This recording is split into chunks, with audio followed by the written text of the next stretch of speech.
Et bonne année 2024, bonne santé les amis investisseurs gagnants. Le plus important parce que sans la santé, vous ne faites rien. Donc aujourd'hui, on vous fait cette vidéo parce que pour nous, c'est l'heure de deux choses. Un, faire le bilan 2023 et surtout vous parler des objectifs 2024 et vous amener à vous questionner sur vos objectifs. Donc on va faire ça en deux parties avec trois sous-parties. Première partie, le bilan 2023 et dans la seconde partie de la vidéo, on verra les objectifs 2024 et donc dans chaque partie, on va détailler ça en trois. Premièrement, la partie immobilière bien sûr, la partie acheter un immeuble sur notre entreprise, notre organisme de formation et puis 3, la partie personnelle. Je pense que c'est important que vous ayez quelques petites news croustillantes. Vous allez voir, il y a beaucoup de changements là-dessus. Bon, alors au niveau immobilier, qu'est-ce qui s'est passé en 2023 pour nous? Première chose, on a revendu un de nos immeubles. Donc c'est l'immeuble où on avait un local commercial au rez-de-chaussée et 2 appartements au-dessus qui étaient exploités en Airbnb qu'on a revendu au mois d'août avec une jolie plus-value à la clé. On avait fait pas mal de travaux. Cet immeuble, on l'avait acheté en 2019. On l'a gardé 4 ans. Et pourquoi on l'a revendu, Manu? Alors, pourquoi on a revendu cet immeuble? En fait, on a toujours des critères pour savoir est-ce qu'on arbitre. C'est la première fois d'ailleurs qu'on fait un arbitrage. C'était la première fois qu'on revendait. Et on a revendu cet immeuble pas parce qu'il n'était pas rentable, au contraire, c'était le plus rentable de tout notre parc immobilier, mais c'est aussi celui qui nous générait le plus de travail et le plus de charge mentale en fait. Donc c'est pour ça qu'on a décidé de le revendre. On a un système de gestion. Il faut savoir qu'on habite à 1200 km de nos investissements. On habite dans le sud de la France, à Hyères. Ce qui n'était pas le cas quand on l'a acheté, on était juste à côté. On était dans le nord. Nos immeubles sont dans le nord. Et du coup, la gestion locative du Airbnb, ce qu'on a fait, c'est que pour que ça nous revienne le moins cher et donc maximiser la marge et le bénéfice qui nous reste à la fin du mois, on a une organisation bien spécifique. C'est-à-dire que tout ce qu'on peut faire nous-mêmes à distance, on le fait. Gérer le compte Airbnb, par exemple. Donc, gérer le compte Airbnb, ça veut dire quoi? Répondre aux messages des voyageurs. Si, par exemple, il y a un dégât dans un appartement, c'est quand même moi qui reçois. La femme de ménage, donc qui est sur place, m'envoie des photos, etc. par WhatsApp et elle me dit, voilà, par exemple, faire passer un plombier, faire passer un électricien, etc. Et donc, c'est moi qui derrière doit envoyer. Donc, ça prend un petit peu de temps. C'est pas non plus un deuxième travail. Ça va prendre, allez, on va dire, en fonction des semaines, c'est toujours pareil parce que des fois, il se passe rien. Puis des fois, c'est la loi des séries.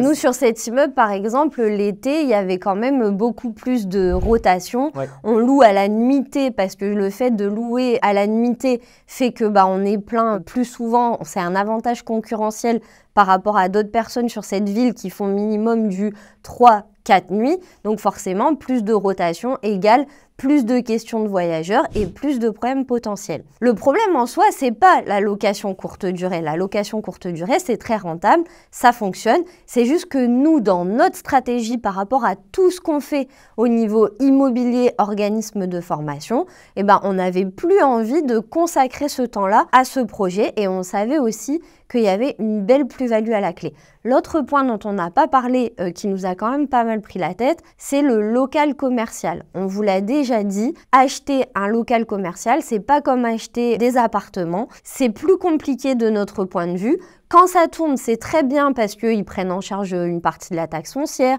Les loyers souvent sont élevés, donc ça c'est top quand ça tourne. Déjà, on a mis 1 an et demi à le louer, mais parce que on était sélectif sur le type de business qu'on voulait mettre à l'intérieur. On s'est rendu compte que c'était plus difficile de savoir si un professionnel est solvable et si son business va tenir la route que de savoir si un locataire est solvable. Et en plus, on a eu pendant 1 an, 1 an et demi, on a eu une rôtisserie, donc ça nous convenait très bien. Et ensuite, il a voulu vendre son fonds de commerce et il a vendu son fonds de commerce à une pizzeria. Et donc, quand on vend son fonds de commerce, ce qu'il faut savoir, c'est qu'on ne peut pas s'opposer en tant que propriétaire à la vente du fonds de commerce. On peut mettre des choses dans le bail commercial pour se protéger et faire en sorte d'avoir un droit de regard. Mais nous, notre bail, malgré qu'on l'ait fait par un avocat, à l'époque, il n'était pas si protecteur que ça. Donc, on en a profité pour modifier la clause pour qu'elle soit plus protectrice, mais ça n'empêche qu'on s'est retrouvé avec quelqu'un qu'on n'aurait pas naturellement choisi. Vous voyez ça, on est passé par un avocat et même en passant par un avocat, on peut dire que le bail n'était pas super bien rédigé. Donc ça s'appelle l'expérience, les amis, dans l'immobilier. On ne fait plus appel à lui maintenant, on en a un autre. Et surtout, maintenant, on sait que cette clause, il faut la mettre, il faut la rédiger de cette manière, etc. pour pas avoir ce problème. Deuxième chose qui s'est passée en dehors de cet immeuble qu'on a revendu, pas mal de travaux de rénovation. On a rénové un appart complet que pareil j'ai dû gérer à distance, donc là c'est toute une logistique aussi pour s'organiser, faire venir des artisans, faire des devis comparatifs, ensuite gérer à distance. Ça a été fait, ça s'est plutôt bien passé, ça a pris un petit peu plus de temps que prévu, mais forcément la leçon que je retiens de ça, c'est que gérer à distance c'est totalement possible, c'est pas très compliqué, il faut juste bien s'organiser et forcément les choses prennent un peu plus de temps. Donc typiquement, là l'appartement, il est resté peut-être 3 mois vide, je pense, de mémoire, alors que si j'étais sur place, peut-être j'aurais eu que 1 mois et demi de vacances locatives. Oui, alors juste pour vous donner le contexte, c'est sur le premier immeuble qu'on avait acheté en 2016 où les locataires étaient dedans et les locataires sont restés jusque-là, fin 2023. Et on savait qu'on aurait cet appartement à refaire dès 2016 quand on a acheté. Et puis là, c'est le moment où il fallait passer à l'action. Si vous voulez revoir justement une vidéo spécifique sur la rénovation de cet appartement, elle est sur la chaîne YouTube. On vous met tout ça ici, etc. Troisième point, c'est qu'en 2022, on a acheté un terrain pour faire construire une villa dans le sud de la France, en bord de mer. Vraiment, c'est un terrain incroyable. Vous faites 3 mètres et vous êtes sur le port. Vous pouvez mettre votre bateau. Vous êtes à 20 mètres de la plage. Vraiment un super terrain bien placé pour faire construire une grosse villa de 262 mètres carrés. Il s'en est passé pas mal depuis 1 an. Est-ce que tu peux nous raconter, Manu? Alors, par rapport à ce projet, donc déjà, là, on est passé carrément par architecte, maître d'œuvre pour pouvoir nous accompagner. C'est la première fois qu'on fait un projet comme celui-là de construction. Donc, on est dans la phase d'apprentissage. Ça a pris déjà du temps pour obtenir le permis de construire. Pourquoi? Parce qu'on s'est retrouvé pile poil au moment où on passait sur la norme RE 2020 avec des contraintes beaucoup plus importantes au niveau énergétique. Tu peux pas mettre les fenêtres. Si tu mets les fenêtres au nord, c'est des points en moins. Si tu les mets au sud, c'est des points en plus. Mais en fonction de comment ton terrain est orienté, ça t'arrange pas forcément. Donc on a dû vraiment retourner le truc dans tous les sens avec l'architecte, mettre près de bout de mur pour que ça passe au niveau de cette RE 2020. Une fois que ça a été fait, derrière, il y a le délai normal de permis de construire. Donc la procédure, c'est simple. Vous déposez votre permis de construire. Donc là, c'est l'architecte qui a déposé. Elle a bien fait son boulot parce qu'on n'a pas eu de demande de pièces complémentaires.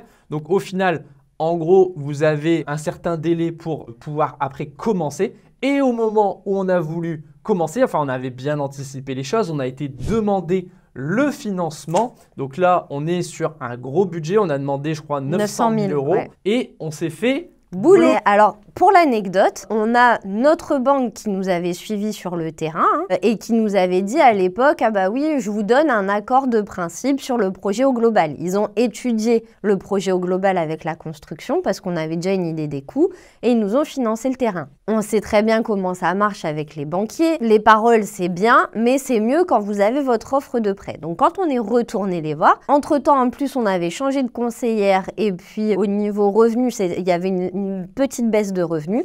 Et donc, forcément, là, ils ont dit quoi? Ils ont dit « Ah non, finalement, on vous suit plus. » Et la conseillère, elle nous a dit « Mais en fait, je comprends pas pourquoi on vous a donné un accord verbal sur le projet complet, puisque les décideurs, quand vous êtes sur ce type de montant, en fait, ça remonte vraiment au niveau régional, au plus haut point.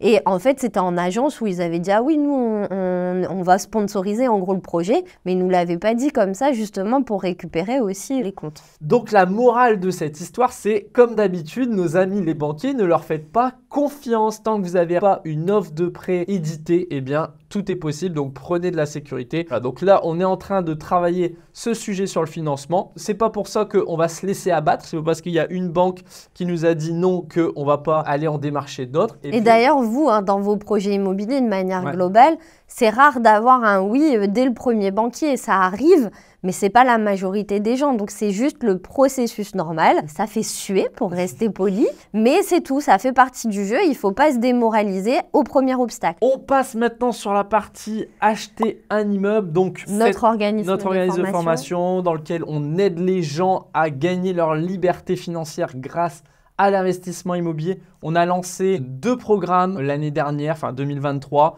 Le premier, c'est le coaching accélérateur liberté. C'est un coaching individuel où on fait le point vraiment toutes les semaines pendant 3 mois pour vraiment mettre un coup de boost. Là, le but, c'est vraiment faire ensemble avec le coach pour acheter votre immeuble. C'est ça. En fait, notre accompagnement le plus populaire, c'est le masterclass immeuble gagnant, où là, c'est comme une salle de sport. Vous avez tout ce qu'il faut à l'intérieur pour réussir votre projet, mais des fois, il y en a qui veulent aller plus vite et qui veulent aller plus fort, et donc ils prennent un coach individuel, un coach sportif. Et nous, c'est le même principe. Avec le coaching accélérateur, vous avez votre coach qui va vous booster, vous challenger pour aller chercher un X immeuble en fonction de vos objectifs. Et puis surtout, il va faire avec vous. Donc pour certaines personnes qui auraient suivi la formation et qui se sentiraient un peu bloquées, c'est-à-dire qu'ils ont peur de passer à l'action, là, faire avec le coach qui, lui, a déjà 10-15 ans d'expérience, ça rassure. Et on l'a vu vraiment sur les chiffres en termes de résultats, ça augmente significativement le taux de réussite pour les gens qu'on accompagne. Et surtout, ça réduit le délai pour trouver son immeuble. Aussi, ouais. Deuxième programme qui a vraiment été génial d'un point de vue humain pour nous, on a vraiment kiffé cette aventure, c'est le Mastermind Millionnaire Immobilier, le MMI pour les intimes. Alors là, sur ce programme-là, on est vraiment sur les élèves les plus avancés. Donc, c'est des gens qui ont déjà acheté de l'immobilier. C'est un prérequis pour pouvoir intégrer le Mastermind, d'acheter de l'immobilier locatif. Et derrière, c'est des gens qui vont vouloir vraiment exploser leurs résultats. Donc, on est très attentif à qui on intègre dans le Mastermind Millionnaire Immobilier pour que ça fitte bien à la fois au niveau état d'esprit, parce que c'est la force du groupe qui fait vraiment la différence sur un mastermind, et aussi sur la capacité à obtenir des résultats ambitieux sur cette année de mastermind. Ouais, l'objectif, c'est vraiment de devenir millionnaire immobilier, donc avoir un patrimoine d'au moins 1 million d'euros et de générer plus de 100 000 euros de loyer par an. Donc, on a eu des superbes réussites, des superbes histoires avec Jérôme, avec Julie, avec Priscilla, avec Freddy. Bref, j'en oublie sûrement. D'ailleurs, il y a plusieurs interviews que vous pouvez retrouver sur la chaîne. Allez les voir, c'est des pépites bourrées de conseils et surtout, c'est hyper inspirant de voir que malgré les profils de chacun, les difficultés de chacun, parce que ne croyez pas que c'est facile. Ils ont tous aussi des challenges, c'est jamais une route toute droite, mais au final, ils y arrivent. En tout cas, sur Coaching Accélérateur Liberté et Mastermind, si ça vous intéresse, on vous mettra le lien dans la description. Et dernière partie, la partie perso, je vous avais promis une révélation. Eh bien, on a la chance et la joie d'avoir un deuxième petit bébé en préparation qui va naître au mois d'avril. Donc, on a déjà une fille, Romane, qui a 4 ans. Et puis maintenant, eh bien, on donne pas le prénom. On le connaît, mais on le donne pas. Mais on peut vous dire, c'est un garçon. Voilà, donc je suis super content. Garçon-fille, donc ça, c'est top. Comme ça, je voulais vraiment, en plus, dans ce sens-là, dans cet ordre-là, pour pas que le grand frère embête la petite sœur. Donc là, c'est parfait. On est super content. En tout cas, ça va bien nous occuper aussi à partir du mois d'avril. Et si vous voyez un peu plus de cernes quand on vous fera des vidéos, soyez indulgents. On sera des jeunes parents avec 2 enfants en bas âge. Non, comment ça, moi, je me sens encore jeune. Ouais, moi aussi. il augmente. Et de manière générale, sur le bilan personnel, on a vraiment, enfin moi personnellement, je pense Manu aussi, on a vraiment ralenti, travaillé moins, plus de plaisir, se focaliser un peu plus sur les plaisirs simples de la vie. Je dirais travailler mieux. Travailler moins et travailler mieux, avoir plus d'effets Pareto, c'est-à-dire travailler sur les 20% d'actions qui génèrent 80% de résultats. Et 80% de kiff aussi, parce que c'est bien les résultats. Toi, je sais, tu es toujours très orienté résultats, mais moi, je raisonne aussi. Est-ce que ce sujet me dynamise? Est-ce que je ressors avec une énergie positive ou est-ce que ça me gonfle? Et si ça permet d'avoir des résultats mais que ça me gonfle trop, je vais pas forcément mettre le focus là-dessus. Alors bien sûr, tout n'est pas rose, on ne vit pas dans le monde des bisounours. Des fois, on se fait un peu violence, on se force un peu. Bien sûr. Mais c'est vrai que la question, c'est dans votre vie, vous avez combien de pourcentage d'activités qui vous font kiffer, qui vous dynamisent, versus combien qui vous font chier de le faire, quoi. Moi, je raisonne en temps de vie, c'est-à-dire que le temps de vie, ça ne se rattrape pas et je me dis, est-ce que j'ai envie d'utiliser du temps de vie pour faire ça, pour côtoyer ces personnes-là ou pas? Donc, plus de sport, plus de voyages, plus de famille, plus de sorties scolaires dans mon école, dans l'école de ma fille. Je crois que je suis le record presque de celui qui fait le plus de sorties avec les enfants. Donc ça, c'est cool. C'est la flexibilité en fait que nous apporte le fait d'avoir investi dans l'immobilier et d'être à notre compte en tant qu'entrepreneur. Alors maintenant, on passe tout de suite aux objectifs 2024. Alors nous, on fait les objectifs un peu en suivant la stratégie de Tony Robbins. Tony Robbins, donc coach en développement personnel, on a fait son séminaire UPW il y a quelques années En maintenant. 2019, j'étais enceinte de Roman. Ok, bah voilà, bah vous pouvez retrouver la vidéo aussi sur la chaîne. Donc en fait, il catégorise ça en 6 parties, donc je les ai sous les yeux pour pas en oublier. Santé, amour, relations, professionnelles et finance. Voilà, ça fait 5. Et donc, on va vous détailler, on va pas tout vous détailler parce qu'il y a des choses un peu perso qu'on garde pour nous. À quel point je t'aime mon amour devant la caméra. Déjà, projet perso, bah, on vous l'a dit, le projet bébé, on veut que ce bébé soit en pleine forme. On fait tout ce qu'il faut. Manu va prendre le repos qu'il faut pour que ça se passe bien, faire les examens qu'il faut, etc. pour que tout se passe bien. D'un point de vue professionnel, bah, on va continuer bien sûr d'aider les gens à investir dans l'immobilier. On va réussir à mener ce projet villa qu'on est en train de retravailler.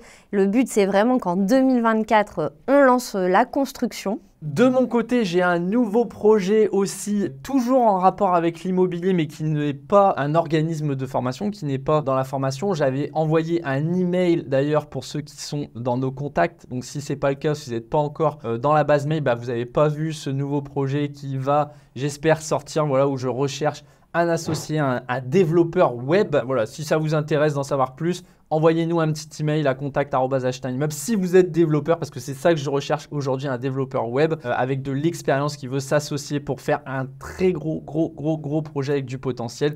Donc voilà, ça va bien m'occuper, je pense, 2024. C'est important dans la vie d'avoir des projets. Les projets, c'est la vie. Les projets, c'est l'enthousiasme. C'est ce qui vous fait lever le matin. Et donc, ça fait quand même 6 ans qu'on fait acheter un immeuble. Donc, ça nous fait toujours autant plaisir d'aider les gens. Mais aussi, il nous faut de la nouveauté. En tout cas, moi, j'en ai besoin. Simon, c'est un créatif. Il aime créer des projets. Donc là, il est carrément dans sa zone de génie. Exactement. Et dernier point, la villa, Manu. Et donc, d'un point de vue IMO, cette fameuse villa de 262 mètres carrés dans le sud de la France, le but, c'est de décrocher le financement et de lancer la construction, parce qu'au niveau construction, tous les feux sont au vert, on est prêt, on a le maître d'œuvre et tout, donc il n'y a plus qu'à avoir ce fameux financement.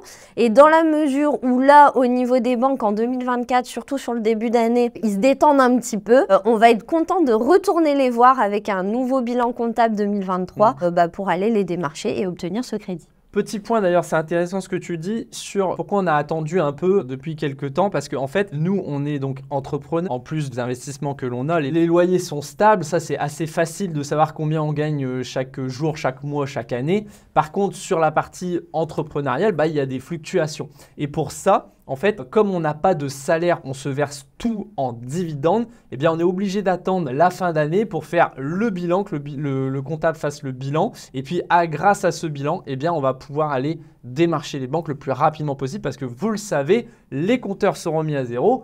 Et donc, les vannes sont un petit peu plus ouvertes en début d'année. Profitez-en. Allez voir votre banquier. Donc maintenant, ce que je vous invite à faire, c'est de nous dire dans les commentaires comment vous faites pour définir vos nouveaux objectifs de l'année, pour les suivre, parce qu'il ne s'agit pas juste de les définir, il faut s'assurer au cours de l'année qu'on est on track.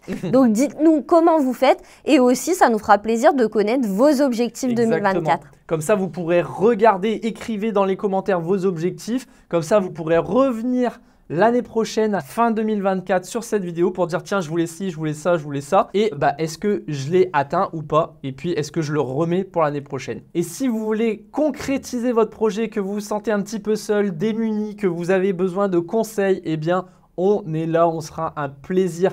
Toute l'équipe Acheter un immeuble, j'en profite pour dire coucou à Céline, j'en profite pour dire coucou au monteur vidéo, à toute l'équipe qui a avec nous, franchement. Raphaël, Jérôme. Les coachs immobiliers, tout cela, on ne pourrait pas faire tout ça sans vous. Donc, merci à vous. Et puis, si vous voulez justement de l'accompagnement et voir comment on travaille, comment on peut vous aider, il y a des liens dans la description, formation gratuite, etc. Vous savez tout ça, on vous dit l'aventure continue en 2024. À demain.